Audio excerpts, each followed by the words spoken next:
Je suis très heureuse de vous accueillir au nom du Mundaneum pour cette conférence du Collège Belgique de Françoise Tulkens.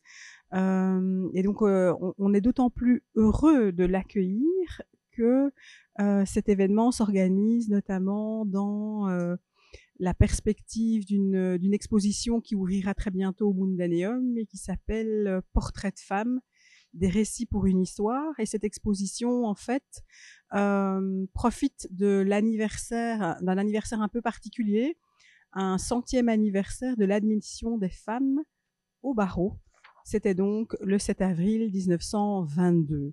Et donc, quoi de plus naturel que de faire ce lien aujourd'hui avec Françoise Tulkens, qui est effectivement bien légitime dans la question du droit et de parler de son expérience peut-être du droit et des femmes. Elle a mené une très très belle carrière d'enseignement, de recherche et aussi d'experte auprès de cours spécialisées, notamment la Cour européenne des droits de l'homme pour la Belgique. Et elle a été vice-présidente de cette même cour dans les années, il n'y a pas si longtemps en fait. 10 ans quand même. Oh, ben c'est pas si vieux, hein, 10 ans. C'était hier, quoi.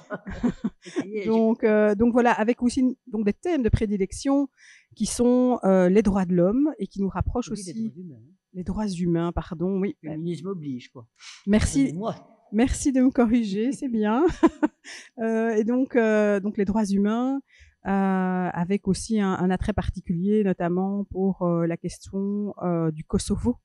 Voilà. Et aussi les droits fondamentaux à l'Union européenne, c'est ce que je note. Oui. Voilà. Et donc, vous n'êtes pas uniquement dans ce domaine-là, mais c'est surtout le droit pénal comparé, le droit pénal européen qui vous a occupé, pour lequel vous avez publié en tout cas. Voilà. Alors, ce petit clin d'œil encore lié aux droits des femmes et à l'exposition qu'on est en train de préparer, c'est surtout le rôle de Marie Popelin. J'en profite pour souligner un petit peu cette personnalité-là qui est à la base la première femme qui entame des études de droit, mais qui malheureusement n'arrive pas donc à être admise au barreau et qui meurt en 1913 après 20 ans de bataille sans être admise au barreau, sans être avocate.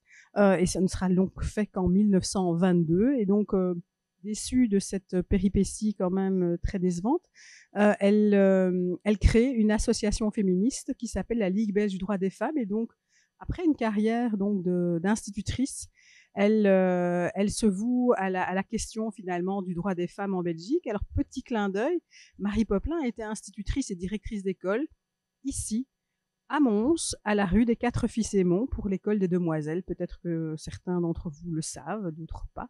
Donc c'est peut-être un tout petit clin d'œil sur la carrière de Marie Popelin avant d'avoir fait une carrière sur le droit. Donc je vais donc vous laisser la parole et je vois tout de suite qu'on va rentrer dans le vif du sujet sur les femmes et le droit. Je vous laisse la parole. Merci beaucoup. C'est moi qui vous remercie. Merci bien. Mais voilà, on est en petit comité, alors on va le faire très simplement. N'hésitez pas à poser des questions en cours de route, tant mieux. Comme ça, on ne doit pas faire on ne doit pas faire de manière trop formelle. Si vous êtes d'accord, on va pas. Bien, moi, je suis d'abord très contente d'être ici, ça c'est clair. Évidemment, parler des rapports des femmes au droit dans ce temple du féminisme que les Mondanéums, c'est vrai que moi j'étais quand même un peu émue et touchée, quoi. Je connaissais sans connaître, mais donc évidemment je me suis bien renseignée, vous pensez bien, et quand j'ai vu effectivement tout ce que Léonie Lafontaine a fait, j'imagine que vous connaissez tout ça, vous, puisque vous n'êtes pas tous montois ici, non? En tout cas, voilà, Léonie Lafontaine, que bon, je connaissais, non, je la connaissais pas, voilà, je vais le dire franchement. On connaît Henri Lafontaine, qui a eu un prix Nobel de la paix en Belgique, c'est un prix Nobel, c'est quand même pas rien. Eh bien, il avait une sœur que je trouve, qui est du 19e siècle, qui était une pacifiste, qui était une féministe et une pacifiste, et ce qu'à l'époque, c'est quand même extraordinaire, et de parler maintenant du pacifisme aujourd'hui, alors que c'est la guerre en en Ukraine. Moi, je vois en relisant ça tout à l'heure, je me dis, on va parler du pacifisme aujourd'hui avec quelqu'un qui, au 19e siècle, a été le pacifiste engagé, et alors qu'aujourd'hui, on va devoir tous se situer par rapport à cette guerre qui se met en place. Et j'avoue que je suis vraiment extrêmement touchée parce que il y a 2-3 ans, avec une ONG, j'ai été visiter une colonie pénitentiaire pour femmes précisément dans cette région, dans le Donetsk et à Kharkiv. Une colonie pénitentiaire pour femmes condamnées à perpétuité, ce qui est quand même une situation pour moi la plus dure que j'ai jamais connue dans ma vie. Et ça me trotte encore en tête maintenant. Je vois encore cette arrivée on est une colonie pénitentiaire, ça veut dire une prison, hein, de voir comme ça, il y avait comme ça une quinzaine de femmes condamnées à perpétuité. En disant, mais qu'est-ce que moi je peux leur dire? On était avec d'autres, alors moi on me disait, tu dois leur parler des droits humains, que des peines incompressibles, ce n'est pas possible, mais parler des droits humains, de la Convention des droits de l'homme à des femmes qui vivent ça comme ça au quotidien, j'avoue que j'ai fait de mon mieux, mais je ne peux pas dire que j'ai été formidable du tout. Mais alors j'ai vu cette région effectivement, quoi. Du coup, maintenant, la guerre là-bas, pour moi, ça me tourne un peu en tête. C'est quand même gravissime ce qui se passe là. C'est gravissime. Se dire que maintenant, en Europe, on a une guerre à 3 heures d'avion de chez nous. Une guerre sur des motifs, mais qui me paraissent mais insensés. Donc voilà, excusez-moi, c'est pas pour ça que je suis ici, puisque je suis pas une spécialiste. Quoi? Mais oui, mais voilà, forcément. Alors quand cette nuit j'entendais tout d'un coup que ça y est, la guerre avait démarré, je pouvais pas m'empêcher de repenser à tout ce. Et puis alors au retour, on prenait un train pour aller de cette région du Donetsk jusque Kiev. Et donc alors effectivement, on a passé tout au long de cette partie où ce sont ces conflits gelés, comme on dit maintenant, ces conflits gelés où ce sont des minorités russophones. Et c'est évidemment à partir de là que, et moi j'ai bien peur que maintenant Poutine va faire la même chose avec les pays baltes. Il y a aussi les minorités russophones, les conflits gelés. C'est une vraie question problématique. C'est un autre sujet, mais voilà, c'est pas possible aujourd'hui de ne pas dire un mot de cette guerre qui est là tout près de chez nous. Alors voilà, Lucie Lafontaine est une pacifiste, et ça, je trouve quand même formidable. Je trouve ça extraordinaire d'une pacifiste au 19e siècle. Et donc, toutes les ligues qu'elle a créées, la Ligue du droit des femmes, le Conseil national des femmes belges, qui existe d'ailleurs toujours, hein, c'est quand même tout ça qu'elle a créé, la Ligue internationale des femmes pour la paix et la liberté. Moi, j'ai trouvé ça vraiment, mais vraiment passionnant. Et alors, vous pouvez mieux le dire que moi, bien sûr, parce que j'ai été chercher sur Wikipédia, hein, comme tout le monde, qu'elle a créé l'Office central de documentation féminine et dont le siège est effectivement ici. Donc, il y a toute une documentation sur des écrits féminines. Et si je me trompe, voici Wikipédia m'a trompé, qui dit elle a rassemblé 977 titres publiés par des femmes entre 1830 et 1897. Donc vous avez des textes, des archives, des documents expliqués. À moins que vous connaissiez tout ça et que elle a commandé une bibliographie. Là, c'est un petit peu hasardeux, mais elle a commandé une bibliographie au Mundaneum, oui. En tant que responsable du Conseil national des femmes belges. Elle a commandé donc une bibliographie au Mundaneum sur les femmes. Donc il y a déjà donc son travail quelque part de mémoire, d'information qui commence. Oui. Et puis après, effectivement, avec cet Office central de documentation féminine, elle continue la collecte de documents pour servir la documentation du passé. Oui. Et donc, elle nous sert de lien parce que c'est pas si évident que cela de faire l'histoire des femmes. Donc, informer à son époque, comme vous le dites si bien, par rapport notamment au pacifisme, ce n'est pas simple. Par rapport aux femmes, ça n'est pas plus simple non plus. Et donc, ce sont vraiment des défis formidables qu'elle relève. Et donc, d'avoir ce fonds féminisme, et merci de l'évoquer parce que j'aurais pu le faire, je n'y ai pas pensé. C'est tellement important. Je suis désolée. Et donc, c'est vraiment une histoire formidable et elle fait le lien avec ce que l'on doit encore étudier aujourd'hui par rapport aux femmes.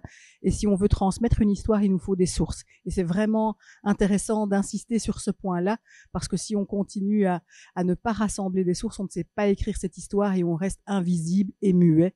Et quoi de plus horrible quand on a eu une action idéologique forte. Bien d'accord, les femmes sont invisibilisées partout. Et ceci va aider à sortir de cette invisibilisation. Donc moi, ça m'intéresse vraiment de voir qu'est-ce que ces femmes écrivaient à l'époque. Et quand je vois maintenant tout ce qu'elle a fait elle allait même plus loin que son frère. Hein. Enfin, c'est ce qu'on disait tout à l'heure. C'était un homme politique, bien sûr. Il était pacifiste. Mais enfin, quand même, par rapport à la guerre, il était moins clair qu'elle, tandis qu'elle, non, elle a toujours été, et être pacifiste, à cette époque, c'est difficile, mais aujourd'hui encore aussi, hein, mais là, on est au pied du mur. Bon, voilà, donc moi, j'ai trouvé ça vraiment passionnant. Et puis, Paris Poplin, vous l'en avez parlé. Bon, voilà, je ne vais pas faire s'y l'inventer. C'est vraiment, vraiment intéressant. Alors, donc, faire ça, parler des droits des femmes ici. Mais moi, ce qu'on m'a demandé de faire, en fait, c'est de vous faire un peu rapport d'un cycle de conférences qui a eu lieu au Collège Belgique Bruxelles. C'est ça surtout qu'on m'a demandé. Donc, moi, j'aurais bien fait un petit truc à moi, mais la demande qui m'a été faite, c'était d'un peu de vous parler de ce cycle de conférences, qui est un cycle que je trouvais extrêmement intéressant sur le rapport des femmes aux droits. Et ça a été donné au Collège Belgique. Et alors, au Collège Belgique, ce sont une série d'universitaires qui avaient introduit un projet. Mais voilà, il faut que ce projet soit supporté par quelqu'un qui est de l'académie. Alors voilà, je suis à l'académie dans la classe technologie et société. Technologie, je n'en touche pas une. Société, c'est quand même plus mon niveau. Donc, j'ai très, très volontiers été présenter leur projet et leur m'a dit, ben, ce que tu dois faire ici, donc j'espère que c'est ça, enfin, ça, je le ferai, puis c'est tout. Si c'est pas bien, ça sera autre chose. Une prochaine fois, je vais pas dire autre On vous réinvitera une autre fois alors si on veut voilà, autre je sais pas dire chose. autrement, quoi. Merci. Donc voilà, alors je vais un peu parler de ces conférences qui ont eu lieu là-bas, et de rendre à César ce qui est à César, bien entendu. Le thème de ces conférences, sur lequel il y avait quatre personnes qui sont intervenues, c'était un titre qui est assez intéressant, c'était Espoir et déception, critique et mobilisation. Et donc, c'est dans le rapport des femmes aux droits, donc on ne veut pas vous parler ni du droit ni des femmes, mais le rapport des femmes aux droits, et notamment à la législation, au judiciaire. Et alors, le rapport des femmes aux droits, c'est quand on voit un peu toute l'histoire, c'est entre espoir et déception, critique et mobilisation. Je trouve ça vraiment intéressant comme thème et comme titre. Et à tout moment dans l'histoire, et ça commence précisément avec quelqu'un comme La Fontaine, il y a à la fois des espoirs et des déceptions, et puis des critiques qu'il faut faire, et en même temps des mobilisations qui permettent d'avancer. Donc je vais partir de là. Et ce cycle avait aussi pour objet, au fond, une sorte d'ambivalence par rapport aux femmes et le droit. Alors, c'est peut-être un peu compliqué à expliquer, mais je trouvais ce thème vraiment, vraiment intéressant. Est-ce que le droit peut jouer un rôle dans l'émancipation des femmes? C'était ça une question qui était posée au départ. Est-ce que le droit peut jouer un rôle dans l'émancipation des femmes? Alors, l'ambivalence est la suivante, c'est qu'on se dit comment le droit va jouer un rôle dans l'émancipation des femmes, alors que, au contraire, le droit a toujours placé les femmes dans une position de fameuse infériorité. Donc ça, c'est un peu l'ambivalence. Et puis alors, à un moment donné, on disait oui, mais c'est l'égalité absolue, mais sous couvert d'égalité formelle, on déniait aussi la nécessité, dans certaines situations, d'avoir une réponse différenciée pour les femmes, parce que la question du genre, évidemment, pose ça. Donc, ce cycle de conférences est parti de cette ambivalence. À la fois, le droit, il est un instrument de reproduction des inégalités, tout le monde le dit, c'est bien connu, c'est une banalité de répéter ça, mais en même temps, le droit n'est-il pas aussi un puissant levier de transformation du réel? Et donc, c'est ça cette ambivalence, c'est ça le thème de ces conférences. Il y en a encore une d'ailleurs qui doit être donnée par l'Université des femmes. Donc, voilà un peu d'où ce thème est parti, le rapport des femmes au droit, une ambivalence qui n'a jamais été très bien clarifiée. Et moi, je pense effectivement que c'est ça qui est le thème intéressant, c'est de dire oui, le droit est à la fois un instrument de reproduction des inégalités, il faut l'accepter, c'est une réalité. Je ne dis pas qu'il faut l'accepter, mais il faut affronter cette question. Mais en même temps, on doit et on peut en faire quelque chose. Et aujourd'hui, les femmes en font quelque chose. Et donc, espoir et déception, critique et mobilisation, je vais un peu aller dans ces deux points-là.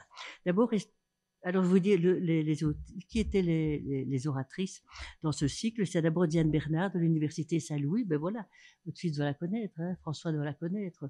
Diane Bernard qui a repris le cours de François Host et qui est à la fois juriste et philosophe. Non, non, ça n'a rien à voir, c'est un homonyme. C'est un homonyme, parce que mon fils s'appelle Nicolas Bernard, enfin un de mes fils.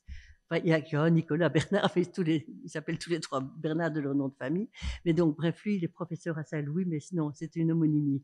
Non, non, Nicolas, non, c'est pas sa femme. Non, oui, effectivement, tout le monde, tu demandes si c'est sa femme. Non, non. Donc, elle fait droit et philosophie, c'est ce qui est toujours intéressant. Elle a repris les cours de François Host. Et puis alors, l'histoire des mouvements sociaux, ça c'est Julien Pierret de l'ULB. Julien Pierret qui est quelqu'un qui connaît bien les droits humains aussi. Il a travaillé à la Cour européenne des droits de l'homme quand j'étais là pendant 2-3 mois. Et j'ai beaucoup aimé travailler avec lui, avec un jeune comme ça qui a plein d'idées. Moi, ça me donnait des idées aussi. J'aimais vraiment bien travailler avec des jeunes qui ont des idées voilà, de son temps. Et donc, dans des dossiers complexes, on en parlait, donc très bonne expérience. Et puis alors, l'Université des femmes, que vous connaissez certainement, Valérie Laudevoot. Alors, elle n'a pas encore pu faire sa conférence, elle vient de l'Université des femmes, parce qu'elle était malade. Et donc, il faudra voir, quand sa conférence va être reprogrammée, je vous l'indiquerai, parce qu'alors, on le voit sur vidéo, hein. Tout ça est en visio, tout ce cycle est fait en visio. Et puis alors, aussi une philosophe, Nathalie Grandjean, de l'Université de Namur. Donc, c'était un bon petit quatuor de spécialistes qui se sont affrontés à cette question-là. Alors, espoir et déception.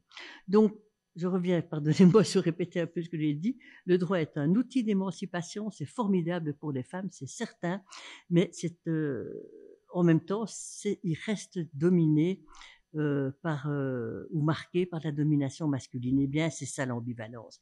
Alors, est-ce qu'il faut choisir entre l'un et l'autre? Non, pour moi, quelque chose qui est ambivalent, c'est pas un dilemme, mais il faudra penser les deux ensemble. Et le droit est à la fois ça et est en même temps. Et ça, je trouve que c'est important. Cette ambivalence, je ne sais, j'aurais dû amener, mais je l'ai oublié, a été notamment bien analysée par une association toute récente qui s'appelle Femmes and Law. Je ne sais pas si vous connaissez cette association. Femmes N, alors c'est le N. Alors, ils ont fait un code commenté du droit des femmes, ce que j'ai trouvé vraiment assez passionnant. Vous l'avez pas ici? Je devrais vous l'offrir, mais c'est pas moi. J'ai juste fait une préface, mais alors ils ont fait un code commenté du droit des femmes et j'ai trouvé cette initiative vraiment formidable. Ils ont pris dans tout le droit, que ce soit le droit civil, le droit pénal, le droit administratif, le droit commercial, les faillites, tout ce que vous voulez, de voir tous les textes qui pouvaient être pertinents pour les femmes. Et ça, j'ai trouvé vraiment bien. Et alors, ils les ont sélectionnés. Et puis, ils ont mis des commentaires, des analyses de tous ces textes. Donc ça, c'est un petit bouquin vraiment, vraiment important. Si j'ai l'occasion de vous en faire envoyer un pour votre bibliothèque, c'est vraiment ça, c'est un outil, mais qui montre bien cette ambivalence. D'un côté, eh bien, les femmes, oui, elles sont là pour faire changer les choses, et en même temps, ce droit reste quand même très profondément marqué par le modèle dominant, qui est le modèle dominant des hommes.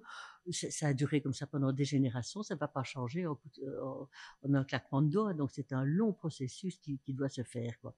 Alors, cette première partie sur espoir et déception, ça s'inscrit, mais je ne veux pas être longue là-dedans, c'est ce qu'on appelle les approches féministes du droit. Les approches féministes du droit, c'est quelque chose qui est vraiment bien développé dans le monde anglo-américain. Dans mon jeune temps, j'ai étudié à un moment donné aux États-Unis et j'ai vu, de mes yeux vus, mais ça date, vous avez dit, parce que voilà, je date aussi, ça date de mon grand moment d'émancipation des femmes au début des années 70. Et les mouvements de féministes et droits étaient très, très, très développés dans les campus américains. C'était vraiment quelque chose qui était vraiment important.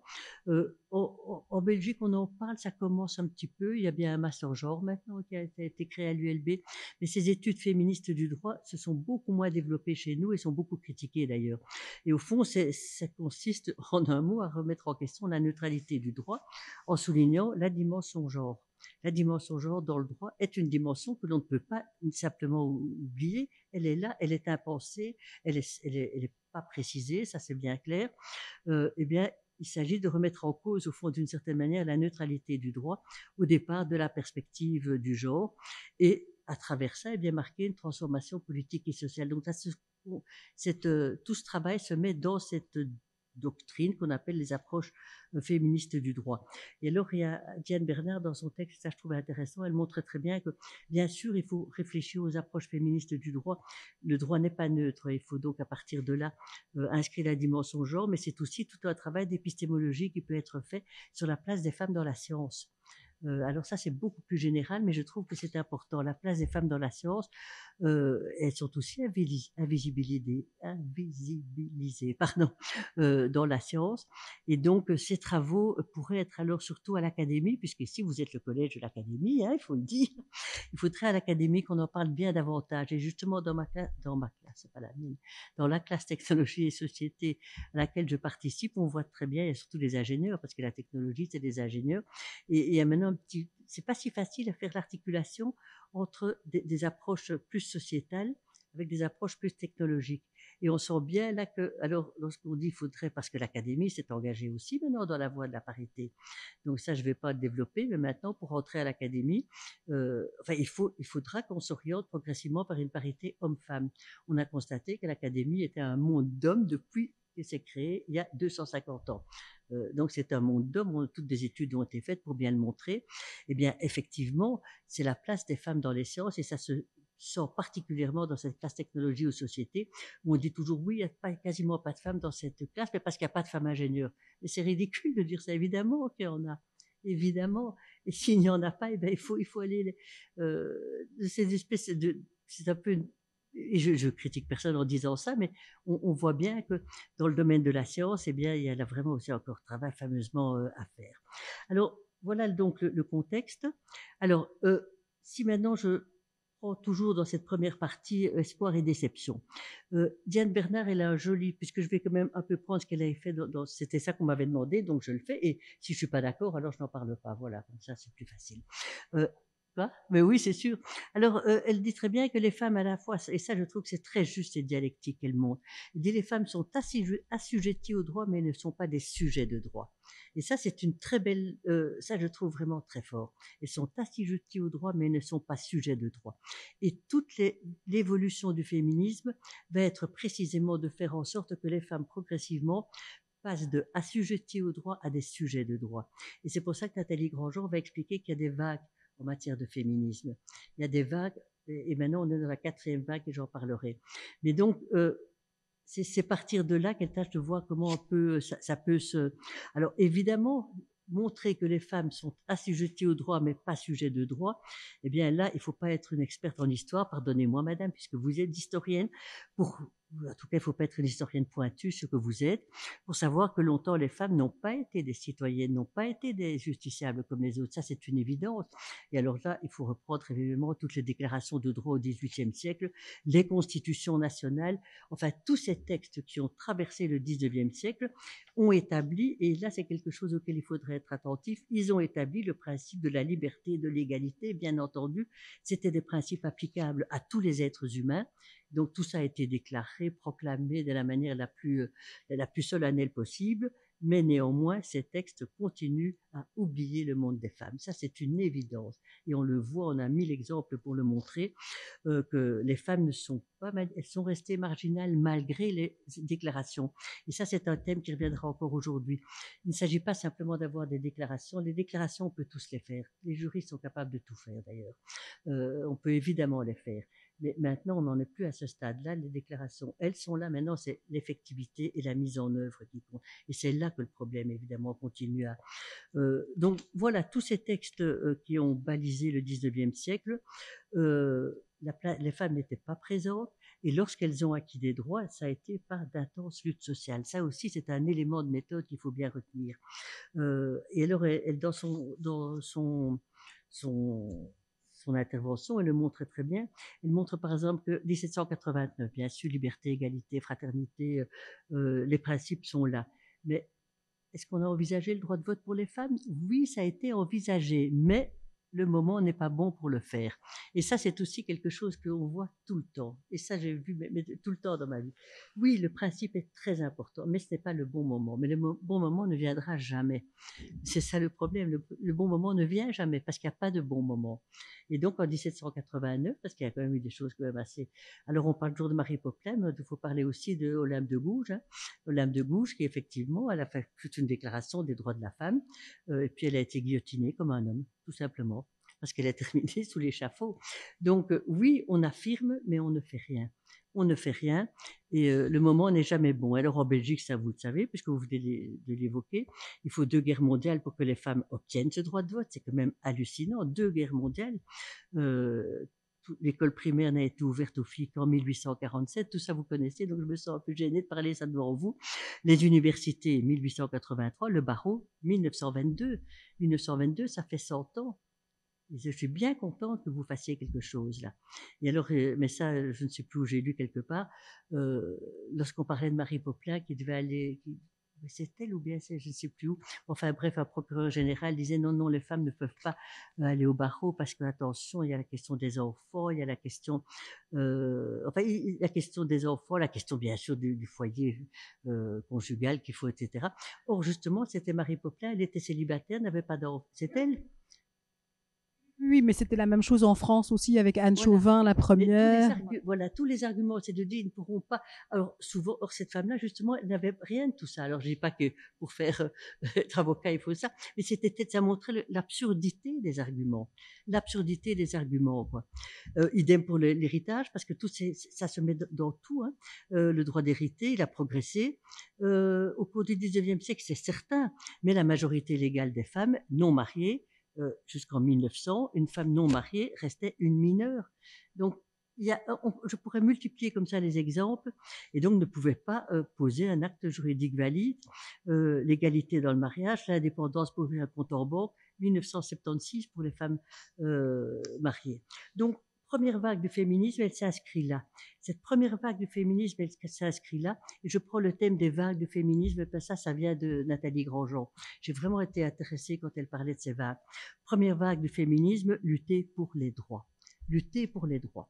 Et vous verrez que maintenant, la quatrième vague du féminisme, eh bien, c'est un peu différent. Donc, ce thème de vague du féminisme dans ce cycle à Bruxelles, j'ai vraiment trouvé extrêmement intéressant. Vraiment intéressant. Alors, lutte pour les droits. Dans les interventions qui ont été faites à Bruxelles, Julien Pierret, celui dont j'ai parlé tout à l'heure, lui alors a fait tout un travail sur la représentation des femmes en politique. Et ça, je dirais comme exemple, c'est absolument passionnant. Je peux vous donner ces slides si vous voulez tout à l'heure. Alors, donc, il avait pris ça comme sujet. Il a bien montré tout au long du 19e siècle, parce que comment les femmes en politique n'existaient pas. Et puis aujourd'hui, on est loin d'être à l'égalité, certainement pas. Il y a toute une série de. Je vais vous le donner comme ça. Moi, je veux pas. Enfin, je trouve ça. Il y a pas mal d'études qui ont été faites là-dessus et qui sont rudement intéressantes. Alors, quand on dit les femmes en politique, il faut être plus précis dans le gouvernement, par exemple, dans le gouvernement fédéral. Dans le gouvernement fédéral, eh bien, la première, je crois, hein, je me fonde sur ce que Lucien a dit, la première femme ministre belge, vous vous rappelez? C'est qui?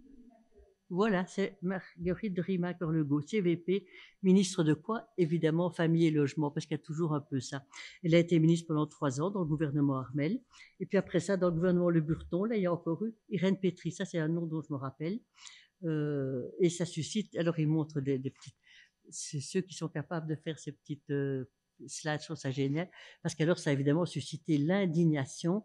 On voit une toute grosse, l'une toute mince, enfin c'était vraiment une moquerie pas possible, quoi. Donc la représentation des femmes au gouvernement fédéral, si on prend depuis le 19e siècle jusqu'à aujourd'hui, ce n'est pas du tout la gloire, ce n'est pas du tout la gloire. Après ça, il y a eu Rika de Backer, et puis alors il y a eu Mitzmet, il y a une photo ici extraordinaire, on voit votre ancien bourgmestre Elodie Roucault dans le gouvernement, c'était le gouvernement de Anne II. On voit alors, ce sont tous des hommes sauf 2 femmes. Sauf 2 femmes dans les ministères. Alors, oui. C'est ça? Allez-y, c'est très bien. Une grenade alors.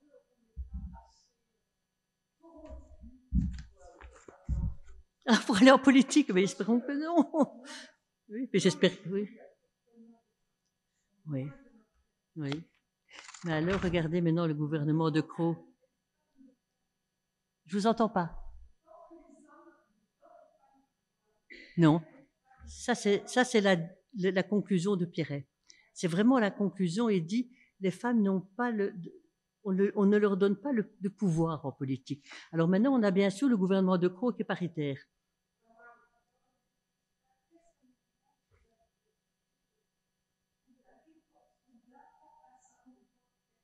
Eh bien oui, c'est exactement la conclusion de Pierret.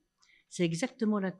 Or lui maintenant, parce que moi j'ai pas le temps de vous expliquer tout ça, mais il a un paquet de slides comme ça, il a tout examiné, tout. Et alors c'est très bien que le gouvernement de Crau maintenant est paritaire, mais alors un peu fine mouche. Après ça, il montre ceci. Et alors il dit, ben oui, il y a eu Sophie Wilmès.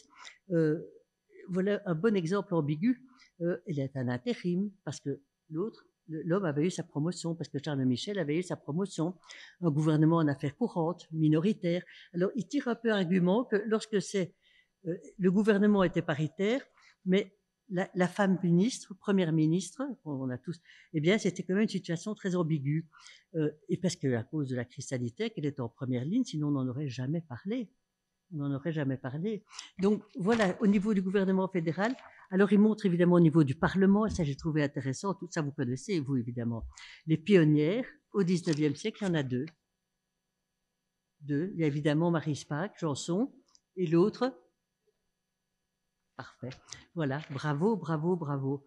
Et alors, et elle n'était pas au Parlement, Lucie Lafontaine, mais donc on voit... et alors, il montre aussi le Parti général des femmes belges. Et bien voilà, Marie Lafontaine et Marie Parent. Excusez-moi, j'aurais dû en parler lorsqu'on parlait de...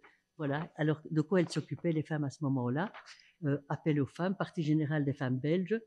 Les questions presque féminines par nature, et c'est exactement ce que vous avez dit. On ne donne pas le pouvoir aux femmes, elles peuvent faire, je dirais, ce dont tout le monde fait, on ne s'occupe pas.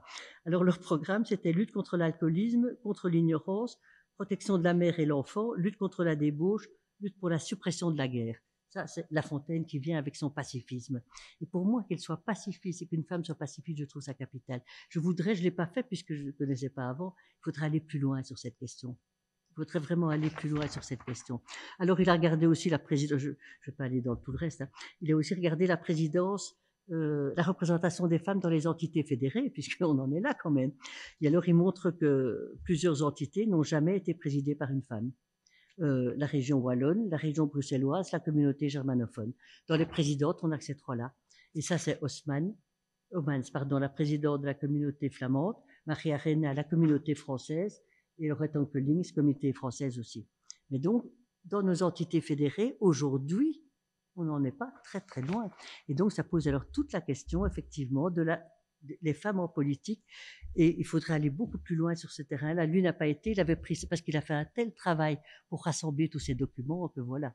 Et donc, ce cycle, c'est bien parce que ça donne l'occasion d'aller plus loin, quoi. Toujours dans mon premier aspect, là, assujettis au droit, mais pas sujet de droit, puisque dans le petit mot que j'avais dit pour présenter ceci, derrière toutes ces questions, c'est en tout cas la question de l'égalité qui est présente. Donc ce n'est pas parce que l'égalité, c'est un point, c'est fondamental, la notion de l'égalité. C'est l'égalité entre les hommes et les femmes. C'est un principe fondamental de notre ordre juridique, ça c'est certain. Il y a une convention des Nations Unies pour l'élimination de toutes les discriminations à l'égard des femmes, 1979, et dans notre constitution belge, en 2002, elle consacre dans son article 10 l'égalité des femmes et des hommes est garantie. Donc, on a vu un peu la période historique qui est difficile, et puis alors aujourd'hui, où est-ce qu'on en est? On affirme. La Convention des Nations, il faut l'utiliser, cette convention. Moi, je l'aime bien. Il y a surtout un organisme de contrôle qui s'appelle le CIDO, le comité. C'est le comité pour l'évaluation des discriminations à l'égard des femmes. Ils peuvent faire des merveilles. Ils ont fait, par exemple, tout un texte sur l'accès des femmes à la justice. Ça, c'était mais vraiment passionnant. Donc, il faut utiliser ces ressources. Cette convention pour l'élimination des discriminations à l'égard des femmes, et pour moi, c'est vraiment...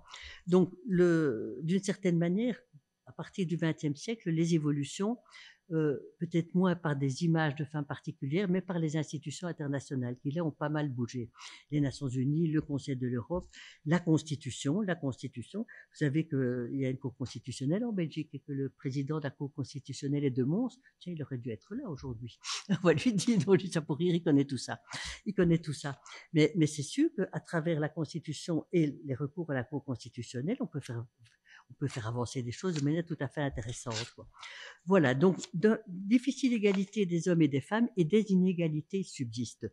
Donc oui, on a évolué. Je ne vais pas dire qu'on est nulle part. Je ne vais pas dire qu'il n'y a aucune évolution qui a été faite.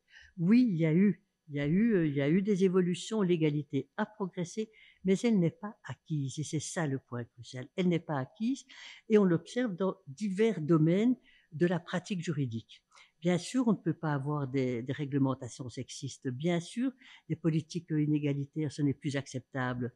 Mais il reste quand même toute une série, j'ai envie de dire, de résidus qui montrent dans le fonctionnement social et dans le fonctionnement judiciaire que les femmes ne sont pas traitées comme les hommes. Alors, les exemples que donne Diane Bernard, elle donne du droit civil, mais je ne vais pas le prendre. Dans le Oui, peut-être juste un petit mot dans le droit civil. Bien sûr, par exemple, pour la garde des enfants maintenant, on dit qu'il faut une garde alternée. Ça, c'est maintenant les dernières. Eh bien, on voit très bien que dans toute une série de jugements des cours et tribunaux, oui, c'est bien sûr, on l'établit. Mais si l'homme ne veut pas la garde alternée, très bien. Et ça arrive de plus en plus, hein, il ne faut pas rêver. Il ne faut pas croire que tous les hommes préfèrent d'avoir la charge des enfants. Pas du tout. Maintenant, ce qui se passe dans beaucoup de cours et tribunaux, c'est que les hommes n'ont plus tellement envie d'avoir cette charge et préfèrent infiniment être... Ah ben évidemment, évidemment. Et alors on voit très bien dans des jugements, et ça elle l'a analysé, que effectivement que ce n'est pas du tout aussi clair, que dans les décisions, euh, l'égalité dans cette question-là n'est pas toujours respectée. Alors les inégalités subsistent aussi en matière pénale, ça c'est clair. En matière pénale, les inégalités existent de manière évidente. Et comme à la fin, je parlerai un peu des violences à l'égard des femmes, mais dans toute la question des infractions sexuelles, qui est quand même reste malheureusement un grand classique dans le domaine pénal. Alors, lorsqu'on parle des infractions sexuelles, du vol, des viols, d'attentats à la pudeur, etc., la femme est toujours, donc je vais le présenter autrement. Si vous volez un vélo, ben on va dire que vous avez été négligent de ne pas l'avoir cadenassé. On ne va pas dire que vous avez provoqué parce que vous avez acheté un joli vélo. Eh bien, mutatis mutandis, comme disent les juristes, dans la matière des infractions sexuelles, appelons ça comme ça, eh bien, on voit à tout moment dans la jurisprudence, et c'est pas ce que nous pensons ici, mais si on lit des arrêts de tout partout en Belgique, et même dans d'autres pays, moi j'en ai vu à la Cour européenne des droits de l'homme, la jurisprudence est truffée de motifs fondés sur les qualités attendues des femmes. Elles sont séduisantes, elles doivent être pudiques, doivent être sobres, elles doivent être fidèles, elles doivent être hétérosexuelles. Et il y a eu d'ailleurs un arrêt tout récent, il y a j'étais même plus à la Cour, j'étais à la Cour bien avant, l'Italie, où la Cour a dû condamner l'Italie parce que dans la décision que la Cour d'appel avait rendue concernant précisément un viol, étaient relevés différents éléments relatifs à l'habillement, aux préférences sexuelles. C'était une sorte de viol collectif. Et je dirais, là, il ne faut pas croire que dans nos cours et tribunaux, cet élément ne vient pas. Donc pourquoi dans ce domaine-là, tout d'un coup, on prend argument de l'objet même pour un vélo ou pour une voiture? On ne va pas dire vous avez provoqué parce que vous avez acheté une Jaguar et qu'il ne fallait pas faire ça. Mais non, on va simplement dire que vous l'avez. Et on voit bien que ça joue. Moi, je ne l'ai pas étudié à fond, donc je ne vais pas en parler avec vous ici, mais le ministre de la Justice, maintenant, de manière très, très, très rapide, il a fait un nouveau code pénal en matière d'infractions sexuelles. La presse en a parlé tout récemment parce qu'il y avait une erreur par rapport au consentement. Et moi, je vais l'étudier à fond, et d'ailleurs, Famenlo l'étudie à fond. Lui, il dit il faut au fond une sorte de neutralité dans les textes, ce que je peux comprendre. Dans ce domaine-là, il faut une neutralité. Mais la neutralité dans les textes ne va pas empêcher que les juges, à un moment donné, sont toujours un peu vont venir avec ces différenciations qui sont quand même une rupture d'égalité profonde par rapport aux femmes. La question du consentement, n'en parlons pas, ça c'est la question la plus difficile. Je ne veux pas aller plus loin parce que moi je ne l'ai pas étudié à fond, mais je trouve qu'il faut le faire. Donc oui, on a des textes sur l'égalité, bien entendu, on les a depuis longtemps, mais des inégalités sont soutenues par la pratique du droit. Voilà, pour synthétiser ce point, je dirais ça comme ça. Les inégalités sont soutenues par la pratique du droit et ces inégalités se répètent dans les foyers, dans les rues, dans les lieux de travail, dans les prisons, sur les campus universitaires. C'est une question qui a quand même pas mal secoué la presse ces derniers temps et moi je trouve qu'avec raison, tout d'un coup la question est soulevée dans une université, on voit que le problème est identique partout. Le problème est identique partout, ça c'est absolument certain. Et que dès lors, la question c'est pas que, bien sûr que ces actions, etc., mais la question pour les campus universitaires, c'est que précisément il n'y a pas de suivi. Il n'y a pas de suivi, on dit bon ça passera. Mais non, ça ne passera pas. Et ça ne peut pas passer. Et puis le sexisme ordinaire, que l'on le voit et moi j'adore l'université, je lui dois beaucoup, j'ai passé la moitié de ma vie à l'université. Donc j'ai un immense respect Mais il faut quand même, à un moment donné, dire, les inégalités se retrouvent dans tous ces lieux, et elles traversent les lignes sociales, et elles traversent aussi les générations. Et ce qui est plus difficile, c'est que souvent, ça se combine avec d'autres oppressions. Être femme, être pauvre, être migrante, être noire, eh bien, tout ça se cumule, ce sont des discriminations qui se cumulent. Il y avait un jour, maintenant je suis bien triste qu'il se soit présenté à l'élection en France, parce que c'est vraiment idiot d'avoir fait ça, à mon humble avis, moi qui ne suis pas politique. Christiane Taubira, qui a un parcours, je trouve, assez passionnant, elle disait, voilà, pauvre, être femme, pauvre et noire, quel capital. Ben, c'était exactement ça. C'était exactement ça. J'ai trouvé cette phrase tellement juste. Ça, ce sont des choses qui se. Alors voilà. Donc, comme il est temps, il est déjà 7h moins 5. Inégalités qui sont soutenues dans la pratique, eh bien, les femmes ne sont pas encore comme les hommes, disons-le très franchement, sujets de droit. Elles restent assujetties au droit.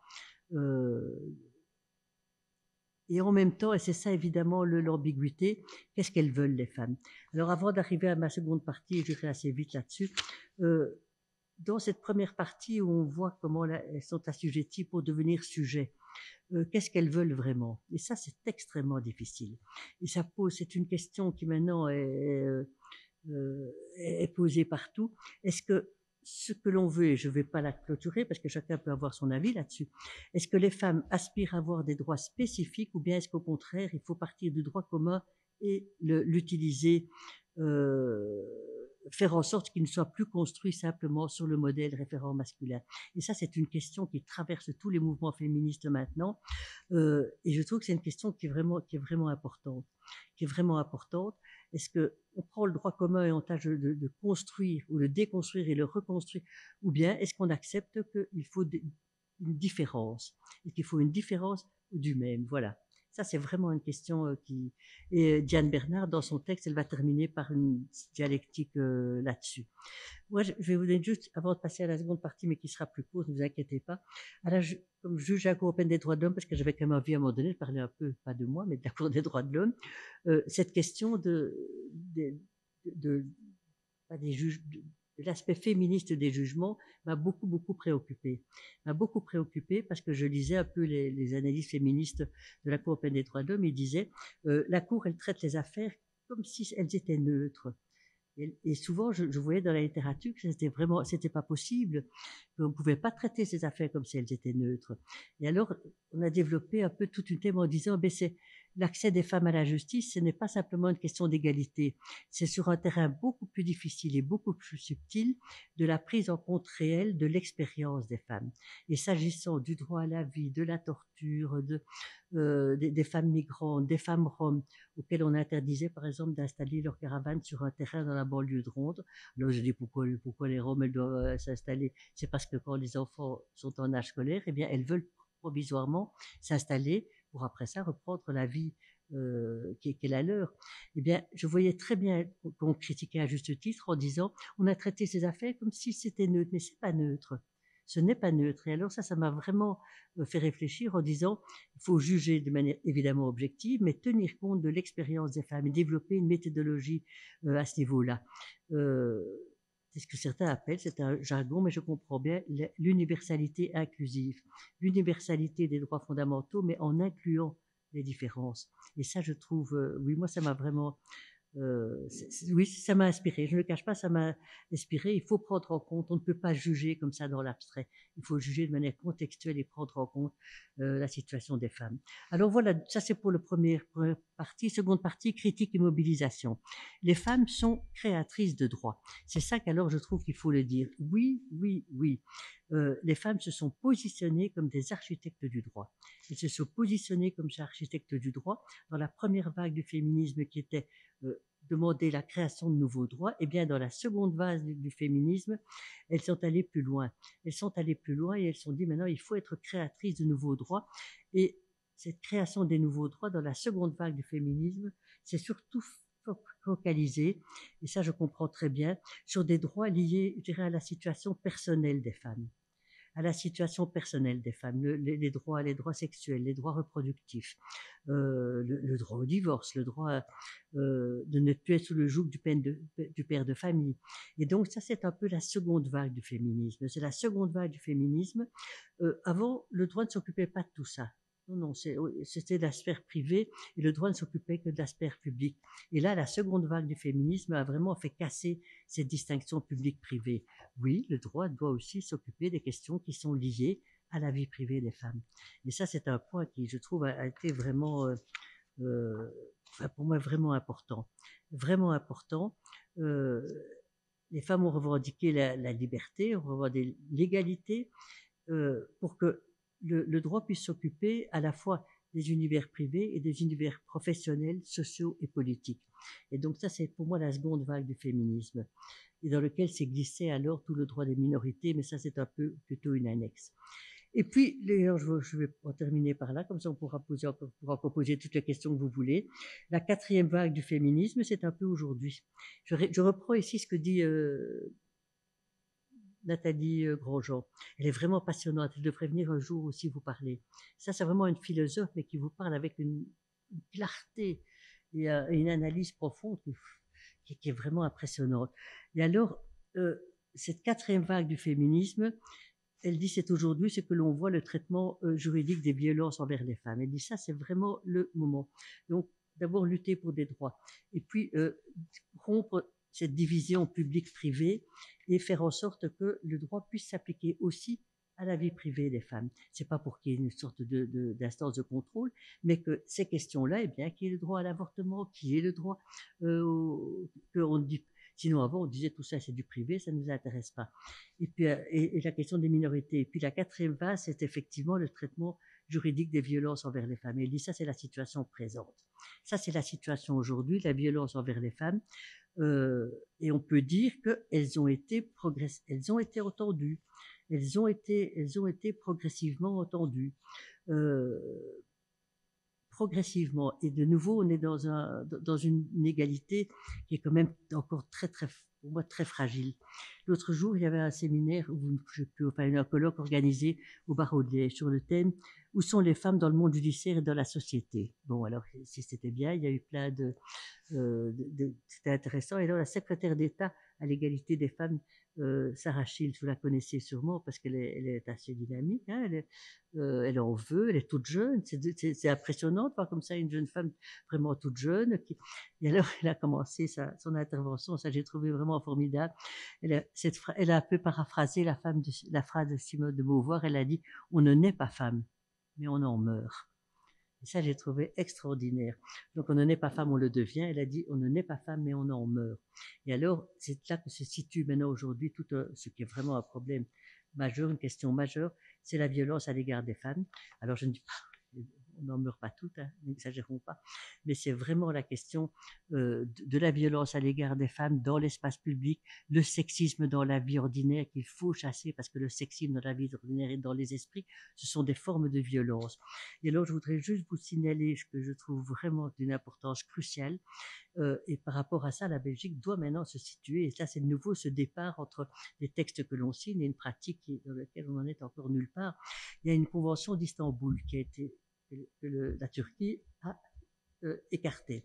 Mais cette convention d'Istanbul, c'est la convention qui sur la violence à l'égard des femmes, à la fois dans le domaine domestique, donc en général, c'est la violence à l'égard des femmes dans toutes les sphères. Et c'est une convention qui est vraiment révolutionnaire. Moi, j'ai eu la chance, justement au Kosovo, c'est parce que vous parlez de ça, du coup, ça m'y fait penser. J'ai eu la chance pendant 4 ans au Kosovo, pour les Nations Unies, où on devait examiner la violation des droits de l'homme commise par les Nations Unies au Kosovo, dans cette guerre entre les Serbes et ces violences à l'égard des femmes et ces violations des droits de l'homme par les Nations Unies étaient vraiment mais extrêmement, extrêmement fortes, ça c'est bien clair. Et alors, on était trois juges, entre guillemets, parce qu'on ne rendait pas des jugements, on rendait des avis. Et parmi ces 3 juges, il y avait Christine Schinkin, qui est un pilier, vraiment une pionnière du féminisme en Angleterre. Moi, je ne savais pas. Si je l'avais su, J'ai découvert comme ça super simple. Et alors, forcément, on se connaît, et puis on parlait. Puis je me dis, bon, enfin, elle s'y connaît quand même tellement bien. Alors, et de fil en aiguille, c'est vraiment la pionnière du féminisme. Et dans des affaires qu'on a lues là-bas, notamment une détention préventive de femmes qui avait duré un temps tout à fait incompréhensible, quoi. C'était beaucoup, beaucoup trop long, quoi. Et alors, elle me dit, ben, tu vois, quand on voit un truc comme ça, une détention préventive, il ne faut pas simplement dire, ah oui, la détention est trop longue, c'est contraire à l'article 5 de la Convention des droits de l'homme. Tu dois poser la question, et on l'a fait, la question de savoir pourquoi une femme est dans détention préventive sur une période tellement longue.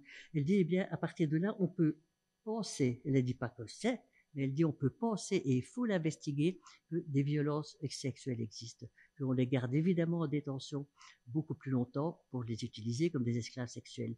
Et donc dans cette affaire-là, on l'a fait, on a examiné et on a changé. Et donc je me dis, voilà, parfois tout d'un coup, et alors elle est l'auteur, enfin un des auteurs au Conseil de l'Europe de cette convention d'Istanbul. Et cette convention d'Istanbul, elle est révolutionnaire parce qu'elle dit la violence à l'égard des femmes. Et s'il ne faut pas dire c'est la violence extrême, non, la violence à l'égard des femmes, c'est une violation des droits fondamentaux. C'est la première fois qu'on le dit de manière aussi claire. L'interdiction des traitements inhumains dégradants, le droit à la vie. Avant, on disait non, la violence à l'égard des femmes, on va dire que ben voilà, on la prend à travers des choses normales. Elle dit non, c'est en soi le texte dit c'est une violation d'un droit fondamental. Et ça veut dire que, eh bien, maintenant, tout le mécanisme de protection des droits fondamentaux, les États sont tenus, ils doivent prendre les mesures de prévention, de répression si nécessaire. Il faut prendre des mesures. L'État ne doit plus dire oui, mais j'ai fait tout. Non. Si c'est un droit fondamental, les États qui signent la Convention, comme la Convention des droits de l'homme, ils sont tenus à des obligations négatives et positives. Donc, c'est fini de mettre sous le tapis. On ne peut plus mettre sous le tapis. Et lorsqu'on dit on a fait tout ce qu'on a pu, on a examiné ça, et puis ce qui se passe un peu très souvent, la police dit non, allez laisser tomber, l'affaire n'avance pas. Enfin, tout ce qui est un peu le drame dans ces questions de violence à l'égard des femmes, c'est qu'elles ont accès formellement à la justice, mais les affaires ne sont pas prises au sérieux. Les affaires ne sont pas prises au sérieux. Eh bien, on manque de chiffres aussi. Quoi ça? On manque de chiffres.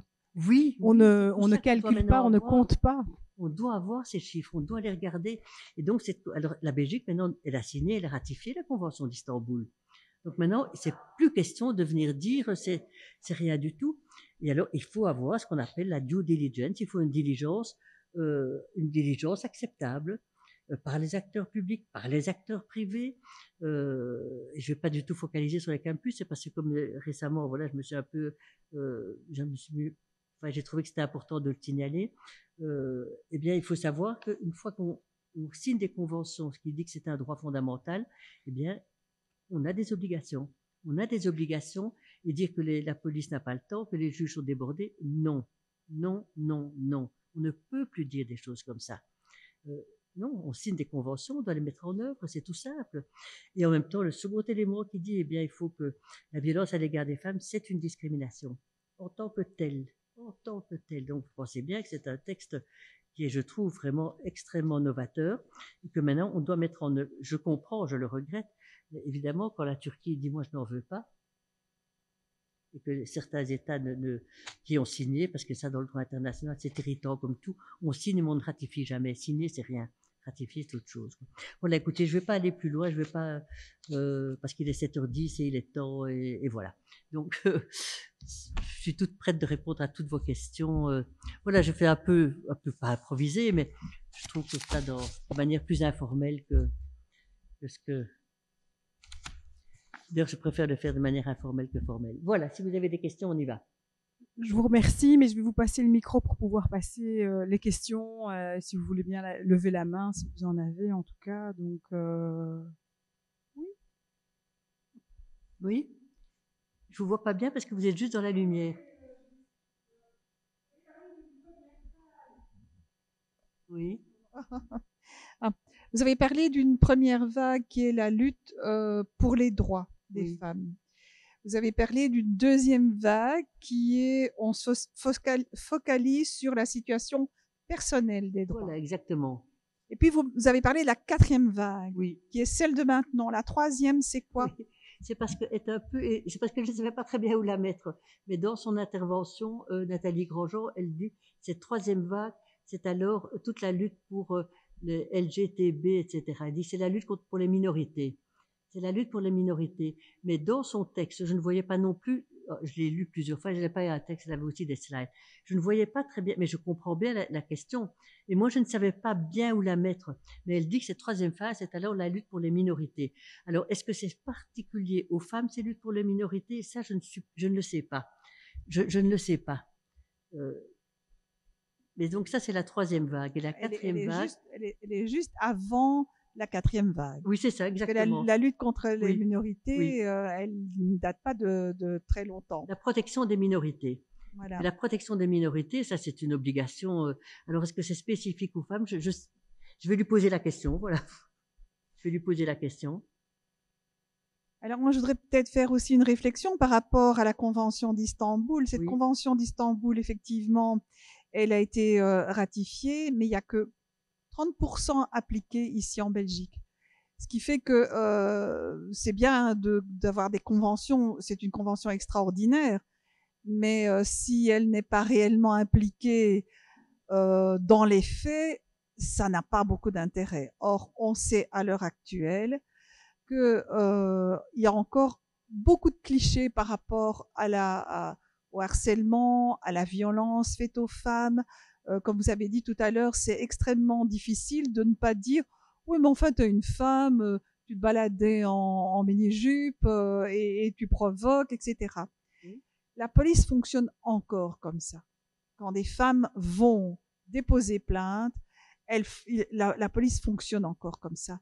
Et je trouve ça profondément désolant à notre époque. Et je pense qu'il faut changer aussi les mentalités, mais changer les mentalités de tout le monde, y compris les hommes, et surtout les hommes. C'est clair, c'est évident, mais on ne le changera pas par décret. On ne change pas la société par décret, il faudra la changer par la persuasion. Il y a un travail énorme à faire là. Mais de temps en temps, je crois aussi qu'il faut utiliser ces textes pour faire une petite lutte juridique. Comme les droits ont été acquis au XIXe siècle par des luttes sociales, et bien parfois il faut faire des petites luttes juridiques. Et sur la question de la violence à l'égard des femmes, lorsqu'effectivement la police et puis le parquet, tout ça, et même les privés aussi, parce que dans cette question des campus, là j'ai un peu vu, le recteur disait, je le comprenais, il est tout à fait de bonne foi, il dit mais j'ai fait tout ce que j'ai pu, qu'est-ce que je dois encore faire? Mais je dis mais si elle voulait déposer plainte, elle pouvait le faire. Mais je ne vais pas dire vous pouvez le faire. Déposer plainte dans un campus, c'est impossible. On va aller déposer plainte contre son patron, on va le déposer. Enfin ça c'est suicidaire. Donc il faut faire autre chose. Excusez-moi, mais par rapport à la problématique dans les campus, il y a quand même la difficulté pour les étudiants de déposer plainte elles-mêmes. Oui. C'est souvent la problématique qui se pose. Parce que souvent, et je le sais parce que j'ai un fils qui travaille à un service de l'UCL, oui. Et il disait que c'était si les filles venaient déposer plainte, elles seraient soutenues par l'UCL. Mais elles ne vont pas déposer plainte. Elles n'osent pas aller déposer plainte. Ah, voilà. Ça, c'est la bonne question. Mais évidemment, moi, je comprends un peu. Elles vont aller déposer plainte. Il y a un truc qui s'appelle Together. Mais pour solliciter Together à l'UCL, il faut le faire en ligne. Donc, l'anonymat n'existe pas. Mais ça, c'est quand même, mais c'est absurde. Ben oui. C'est absurde. Pour déposer plainte, il faut le faire en ligne. En fait, c'est intéressant de voir le débat qui se pose sur justement la question sur les campus qui est évoqué il n'y a pas longtemps. Moi, j'ai une autre expérience sur le balance ton folklore. J'ai une fille étudiante et c'est assez intéressant de voir ce qui s'est passé pendant le premier confinement et la suite du premier confinement. Il y avait donc l'utilisation des réseaux sociaux pour dénoncer des choses qui se passent, des pratiques. Et donc, effectivement, la parole, là, se libère. Elle ne se libère pas sous le couvert du droit, mais à partir du moment où elle peut se libérer et où on a effectivement ce pseudo-anonymat, il y a quelque chose qui peut se dire. Et il y a des choses qui se sont dites avec, donc, en tout cas, à l'ULB, ça s'est passé comme ça. Oui. Ils ont inscrit une responsable pour pouvoir, ils ont mis en place, une responsable pour pouvoir accueillir ces témoignages-là et réguler aussi. mais moi j'ai entendu des choses qui sont pas possibles à entendre, des comportements qui continuent d'exister. Et ça veut pas dire que les autorités académiques le savent, mais c'est qu'en n'intervenant pas, elles protègent quelque part. Et donc ça, c'est assez inacceptable. Mais voilà. Et je voulais me permettre de souligner quelque chose parce que en regardant l'histoire justement et en regardant les personnalités qui se sont quelquefois érigées contre des pratiques qui ne sont pas les bonnes, et vous avez très bien fait de souligner la Convention d'Istanbul, mais j'aimerais bien souligner le travail d'une juge sur Liège qui s'appelle Anne Bourguignon, et qui, dans les années 90, aussi, je pense, j'imagine, elle devait avoir sans doute des atomes crochus avec Anne-Marie Lisin, mais j'imagine, je ne me souviens pas bien. Et donc, en fait, Anne Bourguignon a mis en place, en fait, la tolérance zéro pour pouvoir finalement inscrire faire un suivi sur les plaintes des femmes qui étaient violentées. Et donc, c'était vraiment la tolérance zéro contre la violence faite aux femmes. Et c'est une juge qui le met en place. Et donc, du coup, les chiffres se sont inversés sur la poursuite aussi de ces exactions et donc du coup c'est plus invisibilisé, ça a été vraiment très très clair, et c'est avant la Convention d'Istanbul, et je trouve que son action qui est vraiment intéressante, elle prouve que quand on se décide à être véritablement proactif, il y a quand même des choses qui changent, et donc du coup c'est peut-être pas un hasard, c'est une femme, et donc elle a mis en place tout un travail pour aider. Oui, mais aussi aider et prévenir et suivre les hommes qui n'avaient pas justement de faculté de pouvoir réagir autrement, et donc vraiment elle s'est inspirée de visites qui étaient organisées ailleurs, et donc je trouve que là vraiment c'est un investissement très très chouette. Je me suis permis de c'est un bel exemple, oui. Mais donc ça a continué. Il a été procureur du roi, hein. Oui, c'est ça, à Liège, dans les années 90, si mes souvenirs sont bons. Oui. Mais je vous ai coupé, je sais pas. Oui. Voilà, donc et Anne-Marie, et je trouve ça intéressant aussi de rappeler que le droit, mais bon, c'est peut-être implicite, mais ce n'est qu'en 1997 que finalement le recours à la violence n'a plus été légitimé par le droit, et que finalement le fait de battre sa femme, on pouvait se cacher sur le fait que c'était un flagrant délit d'adultère, et donc d'utiliser la violence sur les femmes. Et ça, je trouve que c'est pas si vieux, quoi. Et donc c'est un peu, on a les yeux fermés sur une situation qui est très particulière. C'est pour ça que de temps en temps, il faut qu'il y ait des lanceurs d'alerte. Hein. Il faut qu'il y ait des lanceurs d'alerte. Oui. Ah oui, le féminicide. Ce qu'on appelle féminicide maintenant, ça s'appelait comment ça s'appelait avant, un crime passionnel. Oui, c'est ça exactement. Voilà. Oui, alors qu'il n'y a pas de passion, sauf c'est passé du crime passionnel au féminicide. Ouais. Je sais, certains disent de nouveau, non, il faut pas mettre cette infraction dans le code pénal avec coups et blessures volontaires ou involontaires, tout ça suffit.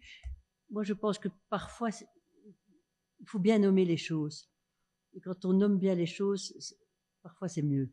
Et ici, plutôt que de simplement dire crime passionnel ou coups et blessures volontaires ou meurtre, eh bien non, féminicide, je trouve que ça dit mieux. Et ça me gêne pas de dire ça. Il y a juste que les journaux doivent quand même, à mon avis, mettre un peu de nuance, parce que... Ça, je suis d'accord. Est-ce que c'est parce qu'elle est femme qu'elle a été tuée ou pas? Voilà. Je pense que les juristes savent faire la différence. Mais évidemment. Oui.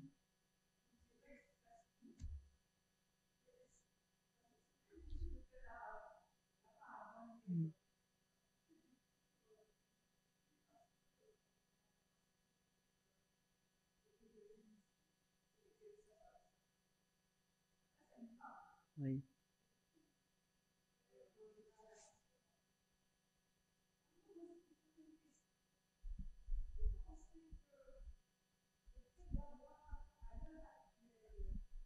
Le fait d'avoir à l'heure actuelle énormément d'associations, d'ASBL qui militent pour les droits des femmes, est-ce que ça ne déforce pas les femmes dans la reconnaissance de leurs droits? Est-ce qu'il n'y a pas Est-ce qu'il n'y a pas pléthore qui pourrait... parce que on entend souvent les hommes dire ouais, vous savez, elles montent encore au créneau. Oui. Qu'est-ce que c'est encore que ces femmes Est-ce que ça n'a pas tendance à déforcer? Je voudrais vous poser la question parce qu'on me l'a déjà posée. Je me demandais. Oui. Oui, je comprends quand il y a eu cette carte blanche dans le soir il y a quelques jours, quelques semaines sur la question des violences sexuelles sur les campus. Alors, il y avait quelqu'un du LB qui m'a envoyé un mot en disant « Oh, mais on parle de ça tout le temps, tout le temps, tout le temps. Moi, j'en ai marre, je veux plus écouter tout ça. » C'est exactement un peu ce que vous dites. On n'a plus que ça à la bouche. Il y a toutes les associations qui placardent partout. Non, je signe pas ce truc, j'en veux plus, c'est trop, c'est beaucoup trop, quoi. Donc, c'est un peu la même chose. Maintenant, moi, je pense qu'à un moment donné, ça ne me dérange pas qu'il y ait trop. Il y a eu tellement peu avant. Et souvent, c'est un peu de l'ordre du prétexte. Donc, mais je trouve que les associations de femmes devraient mieux s'organiser. Le Conseil national des femmes belges, l'Université des femmes. Il faudrait, je trouve, davantage de. Mais d'autre part, je trouve que c'est bien que des groupes de jeunes, par exemple, souvent des groupes de jeunes, se mobilisent pour ça. Et ça, oui, je sais qu'on peut dire que ça déforce, mais les hommes ont fait la même chose. Hein. Non, ça ne me dérange pas. Voilà, je le dis comme ça, tout à fait spontanément. Je trouve tant mieux. On n'en fait jamais trop. Tant pis si on en fait trop. Tant pis si on en fait trop. Évidemment, il faut, si on prend ça, il faut tâcher d'un peu. Pour ça, ces associations coupoles, je trouve qu'elles sont vraiment importantes parce que, mais tant mieux, puisque c'est souvent des gens qui ont des expériences de terrain que les intellectuels, les universitaires n'ont pas. Ils ont donc ça ne me, tant pis. Tant pis, je sais bien que c'est toujours mais c'est toujours les critiques que l'on entend, ça j'entends bien. C'est comme pour les droits humains, on dit on n'a plus que ça à la bouche. Eh bien oui. Ben oui, alors. Donc ça, voilà, ça me dérange pas. Mais je réponds tout à fait spontanément. Hein. Je préfère trop que trop peu. Non, mais c'est, voilà, je trouve que c'est... Et en ce qui concerne les femmes battues, existe-t-il un programme de protection Bien sûr. Où en est-on à l'heure actuelle? Mais ça, c'est un problème évident, les femmes battues. Je n'ai pas vu, aujourd'hui, j'ai lu un truc aujourd'hui, ce qui se passe en Angleterre par rapport aux femmes battues, qui alors je crois, il y avait un droit d'accès prioritaire à des logements sociaux et qu'alors ça a été compté. Bon, je n'ai pas lu assez l'histoire, donc je ne peux pas vous le dire. Mais évidemment que les femmes battues, il faut les protéger, ça c'est clair, c'est évident. Mais ça tombe sous le sens. Parce que les femmes battues, ben, les féminicides, ça inscrit dans ces violences à l'égard des femmes, hein, ça c'est clair. Oui, dans les communautés françaises, il y en a, ça existe. Mais est-ce que ces programmes sont efficaces? Mutatis mutandis pour le logement.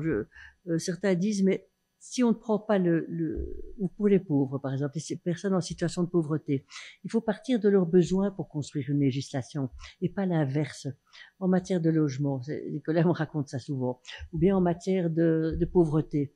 En matière de pauvreté aussi, les législations, plutôt que de partir de la réalité des gens qui vivent dans la pauvreté et construire le droit à partir de là. Très souvent, on fait juste l'inverse, up-down plutôt que down-up.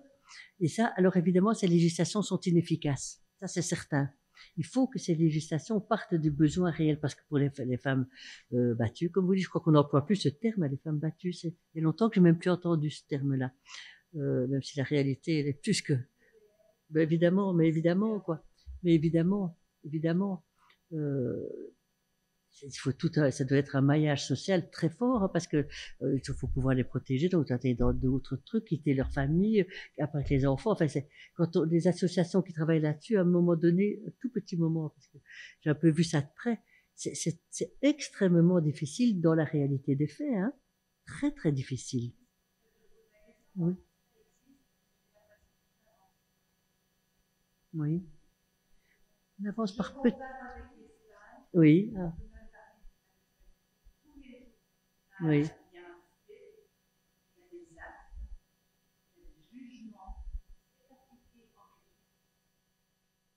Oui, c'est vrai. C'est tout oui. C'est très possible. Oui, On va bientôt terminer, on va laisser la parole sur les femmes battues. Il y a une directive du parquet général. Il y a des directives du parquet général sur la problématique des femmes battues. Cette directive dit que lorsqu'une femme battue téléphone à la police a la possibilité d'obliger le mari souvent ou le compagnon à quitter l'immeuble et à permettre à cette femme de rester pendant une durée de 7 ou 10 jours. Hors la présence du gars. Ça, c'est pas beaucoup, mais enfin, voilà.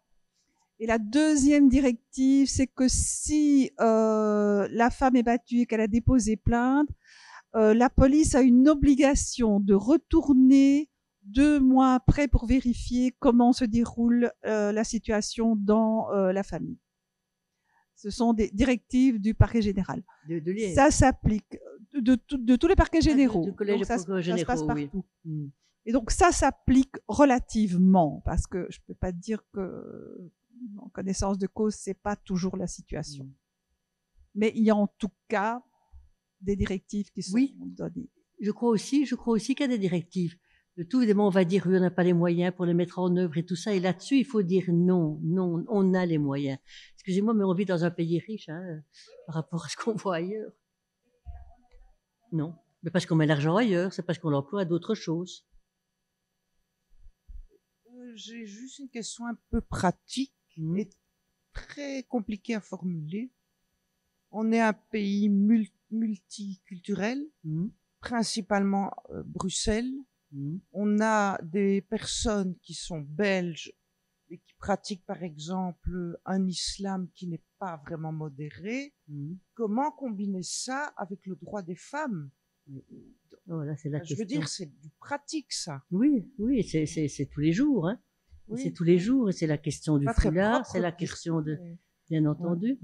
Mais il faut respecter le droit des femmes musulmanes, ça, c'est oui. C'est une évidence, quoi. Oui. Ils ne sont pas respectés par leur propre religion. Mais non.